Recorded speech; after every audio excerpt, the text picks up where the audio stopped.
कोण येतो टाकतो माहिती नाही पडत, खूप सारा कचरा टाकतात, त्याचं काहीतरी विल्हेवाट करा.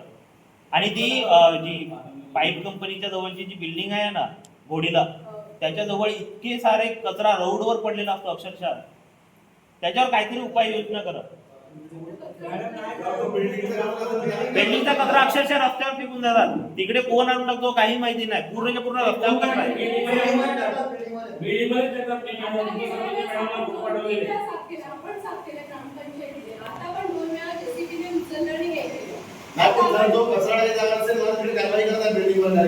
बिल्डिंग वर कारवाई करा ना, डायरेक्टली रस्त्यावर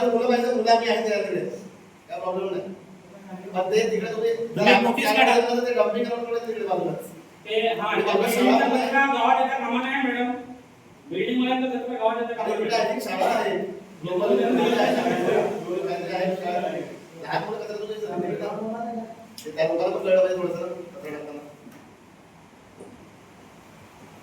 आणि जर लवकर लवकर काम होत असेल ना तर प्लीज शाळेच्या समोर पटांगण आहे ना, एक 100 टाकून घ्या.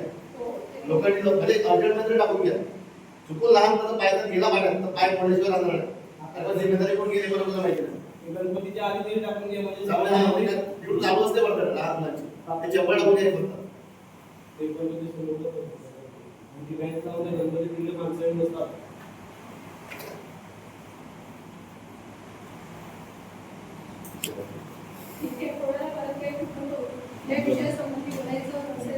मॅडम तुम्हाला एक कोटेशन दिलेलं जय भवानी म्हणून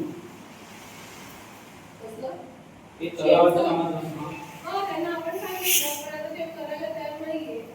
जय भवानी म्हणून कोटेशन ते पीसीटी करायची होती, परत कायद्यात दुरुस्ती करायची होती, त्याच्याकडे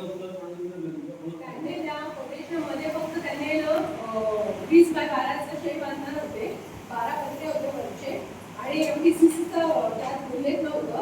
मॅडम दिलेला होता ते 98,000चं काहीतरी होतं, ते तात्पुरत्या स्वरूपात म्हणून आपल्याला फक्त शेड करायचंय आणि मग तो म्हणून आपण पुढच्या वेळेस जसं निधी येईल त्याप्रमाणे व्यवस्थित करणार.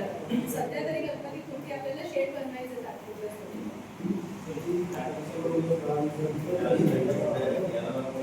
मला